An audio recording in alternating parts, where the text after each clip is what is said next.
got the stuff? Yeah, I got it. Where's the money, huh? I know you. You don't know me. I don't even know me. Mommy, look at the ugly lady. Honey, we don't point at strangers. Why? It's very rude. I don't care. She's ugly. Let me drive. No. Why not? You get an accident. What? Name one time. How about the time you...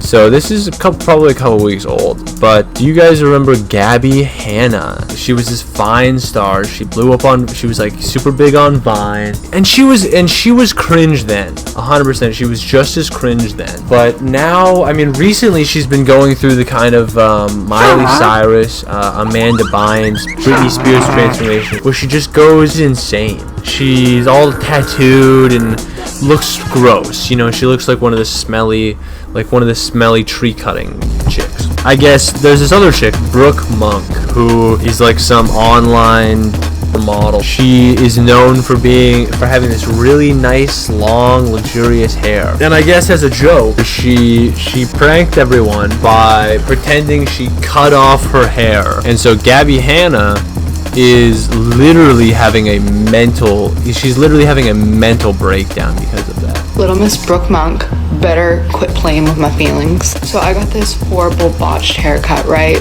Been sobbing for 3 weeks. And when it happens, I open up TikTok and the first thing in my feed is gorgeous Barbie doll Brooke Monk standing there with her hair down to her hips, and she says, how to care for your long healthy hair routine. And I was really sad and jealous because I was like, I want long healthy hair.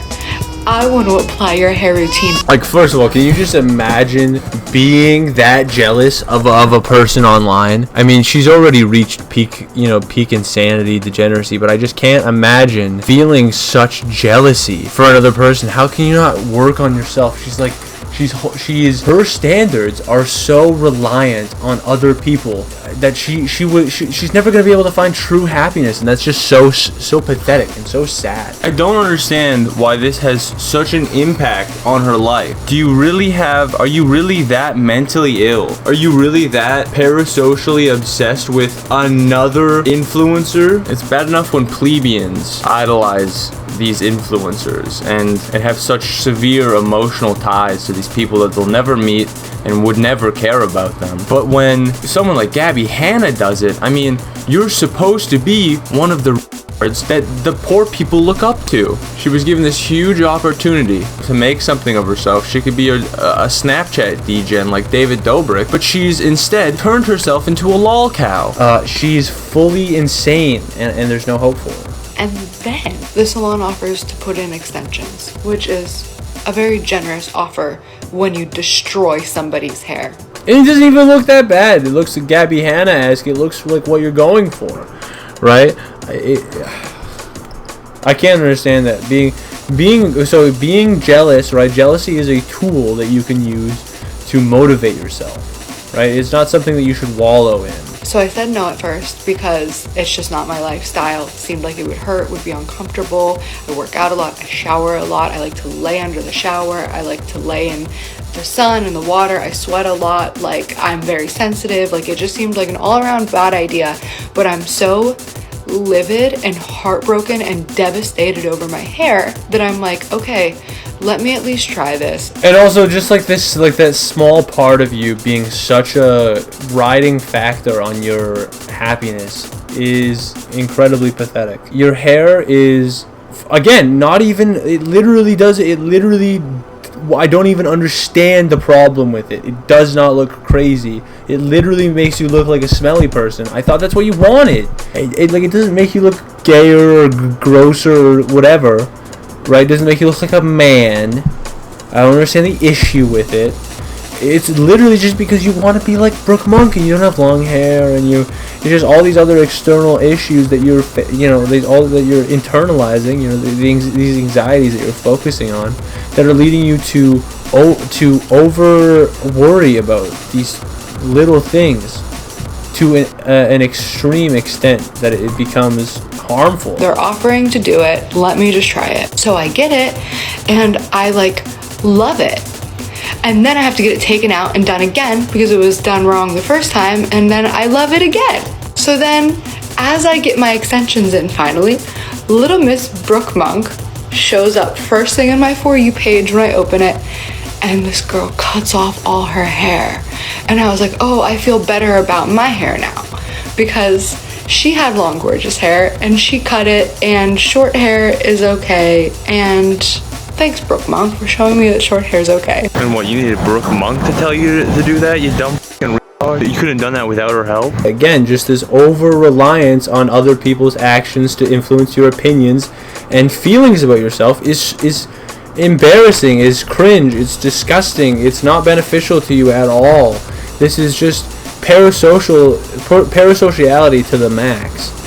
And it's even stranger because it is a content creator, albeit a washed up content creator, idolizing the newer version of herself. Imagine putting monkey see, monkey do so consistently into action in your own life. It's one thing to have those feelings, but then to make a whole video exposing yourself and adding her in it and being like, hey, I have a problem with you. Bitch, you have a problem with her because you don't have anything else. And then I have to get my extensions taken out because my scalp is covered in tension bumps and scabs and sores and welts, and I'm about to lose my hair because it is snapping at the seams. It's almost like using unnatural and external ways to make yourself perceivably beautiful is unhealthy. It's almost like doing this stuff that isn't normal, isn't natural. You cut your hair off, you don't need extensions to get your hair back, just wait for it to grow out. So I go get it taken out,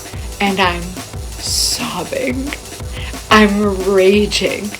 I'm full of unadulterated anger and visceral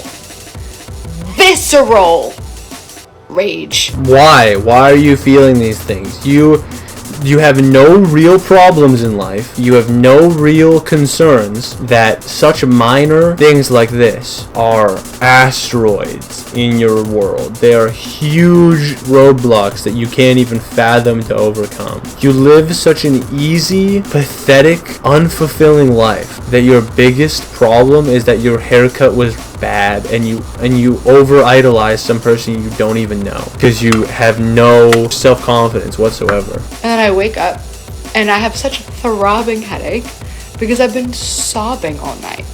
And it's like, whose problem is this? Yours. Whose fault is this? Yours. Oh, I've been sobbing all night. Have I tried to do anything to not be depressed anymore? No. I'm just further diving into the rabbit hole of parasociality because I can't even comprehend trying to feel better.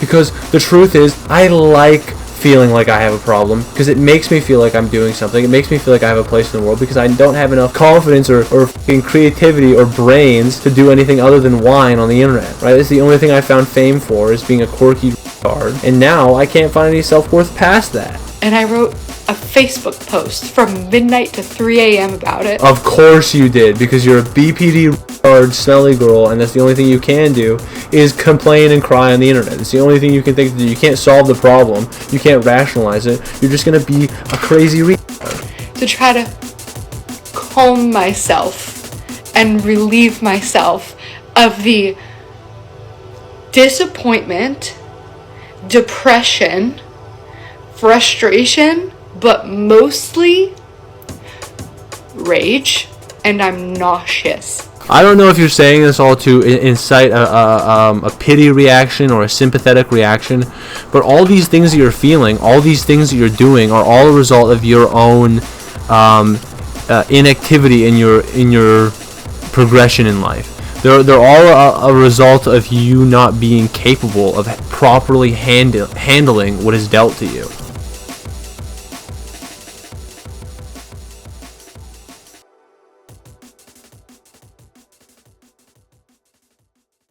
Haha, just kidding.